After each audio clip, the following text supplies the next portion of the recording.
എന്തുകൊണ്ടാണ് നിങ്ങൾ പല ആളുകൾക്കും നിങ്ങളുടെ ഈ ഫസ്റ്റ് ഇൻറ്റ്യൂഷനെ ട്രസ്റ്റ് ചെയ്യാനുള്ളൊരു ബുദ്ധിമുട്ടുള്ളത്? അതിൻ്റെ മെയിൻ റീസൺ എന്ന് പറയുന്നത് you lack confidence. Self confidence ഇല്ലാത്തത് കൊണ്ടാണ് നിങ്ങൾക്ക് നിങ്ങളുടെ ഇൻറ്റ്യൂഷൻസിന് വിശ്വാസമില്ലാത്തത്.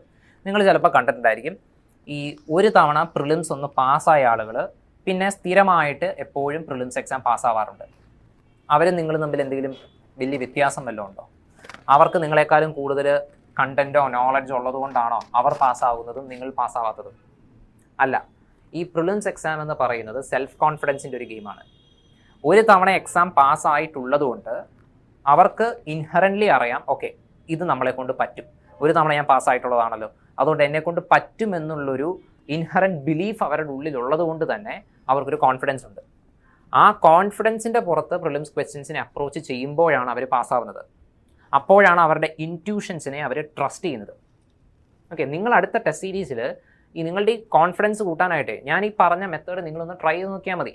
നിങ്ങൾ അടുത്ത ടെസ്റ്റ് എഴുതുമ്പോൾ നിങ്ങൾ എന്ത് ചെയ്യുക, ഈ കുറേ ക്വസ്റ്റ്യൻസ് ഉണ്ടല്ലോ പാർഷ്യലി നിങ്ങൾക്ക് അറിയാവുന്ന ക്വസ്റ്റ്യൻസ്, ഈ പാർഷ്യലി അറിയാവുന്ന ക്വസ്റ്റ്യൻസും അതുപോലെ നിങ്ങൾക്ക് അറിഞ്ഞുകൂടാത്ത ക്വസ്റ്റ്യൻസ് അറ്റംപ്റ്റ് ചെയ്യരുതെന്നല്ലാട്ടോ ഞാൻ പറഞ്ഞത്. അറിഞ്ഞുകൂടാത്ത ക്വസ്റ്റ്യൻസ് നിങ്ങൾ അറ്റംപ്റ്റ് ചെയ്യണം. അറിഞ്ഞുകൂടാത്ത ക്വസ്റ്റ്യൻസിന് നിങ്ങൾക്ക് ഉത്തരം കിട്ടും. മെജോറിറ്റി ഓഫ് ദ ക്വസ്റ്റ്യൻസിൻ്റെ അത് നിങ്ങൾക്ക് ഉത്തരം കിട്ടും. എന്ത് ചെയ്താൽ മതി? ഞാൻ റിയാലിറ്റി ചെക്കിൻ്റെ കാര്യം നിങ്ങളുടെ അടുത്ത് പറഞ്ഞു തന്നായിരുന്നു. ഒരു ക്വസ്റ്റ്യൻ കിട്ടിയാൽ ആ ക്വസ്റ്റ്യൻ്റെ കോണ്ടെക്സ്റ്റിൽ നിങ്ങൾ റിയാലിറ്റി ചെക്ക് നടത്തി നോക്കിയാൽ നിങ്ങൾക്ക് കറക്റ്റായിട്ട് ഉത്തരം കിട്ടും. ഓക്കെ, അപ്പോൾ ഒരു 100 ക്വസ്റ്റ്യനിൽ നിങ്ങൾക്കൊരു 90 ക്വസ്റ്റ്യനും ചെയ്യാൻ പറ്റും. പിന്നെ ഒരു 10 ക്വസ്റ്റ്യൻസ് ഉണ്ടായിരിക്കും നിങ്ങൾക്ക് ഒരു ലോജിക്കും വർക്ക് ചെയ്യാത്ത ഒരു 10 ക്വസ്റ്റ്യൻസ് ഉണ്ടായിരിക്കും, അത് വിട്ടേരെ. പക്ഷേ മെജോറിറ്റി ഓഫ് ദ ക്വസ്റ്റ്യൻസിലും റിയാലിറ്റി ചെക്ക് നടത്തി നോക്കിയാൽ നിങ്ങൾക്ക് കറക്റ്റ് ഇൻറ്റ്യൂഷനും കറക്റ്റ് ലോജിക്കൽ ഉത്തരവും നിങ്ങൾക്ക് കിട്ടും. അപ്പോൾ നിങ്ങളൊരു ക്വസ്റ്റ്യൻ വായിക്കുമ്പോൾ അതൊന്ന് പ്രോപ്പറായിട്ടൊന്ന് ഒരു നോർമൽ പേസിലൊന്ന് വായിക്കുക. എന്നിട്ട് ഒരു സ്റ്റേറ്റ്മെൻറ്റ് വായിക്കുമ്പോൾ ആ സ്റ്റേറ്റ്മെൻറ്റ് വായിച്ചു കഴിയുമ്പോൾ നിങ്ങൾക്ക് ഫസ്റ്റ് തോന്നുന്ന ഇൻറ്റ്യൂഷൻ എന്താണെന്ന് അതൊന്ന് മാർക്ക് ചെയ്ത് വെക്കുക.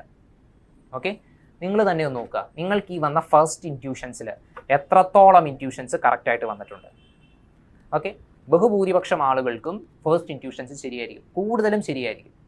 ചില സ്ഥലങ്ങളിൽ ഫസ്റ്റ് ഇൻറ്റ്യൂഷൻസ് ശരിയാവാത്തതിൻ്റെ റീസൺ എന്ന് പറയുന്നത് ആ പറഞ്ഞ പെർട്ടിക്കുലർ ഏരിയയിൽ നിങ്ങൾക്ക് ക്ലാരിറ്റി കുറവുണ്ട്, കണ്ടന്റ് ക്ലാരിറ്റി കുറവുണ്ട്. അതുകൊണ്ടാണ് ഞാൻ പറഞ്ഞത് കണ്ടന്റിനകത്ത് നല്ല ക്ലാരിറ്റി ഉണ്ടെങ്കിലേ ഇൻറ്റ്യൂഷൻസ് പ്രോപ്പറായിട്ട് വർക്ക് ചെയ്യത്തുള്ളൂ. അപ്പം നിങ്ങൾ ബേസിക്കലി സിലബസിൽ കൊടുത്തിരിക്കുന്ന കാര്യങ്ങൾ നന്നായിട്ട് പഠിച്ച് കണ്ടന്റ് ക്ലാരിറ്റി വരുത്തുക. കണ്ടന്റ് ക്ലാരിറ്റി വരുത്തി കഴിഞ്ഞാൽ നിങ്ങളൊരു ക്വസ്റ്റ്യൻ വായിച്ചാൽ നിങ്ങൾക്ക് ഫസ്റ്റ് വരുന്ന ഇൻറ്റ്യൂഷൻ കറക്റ്റായിരിക്കും.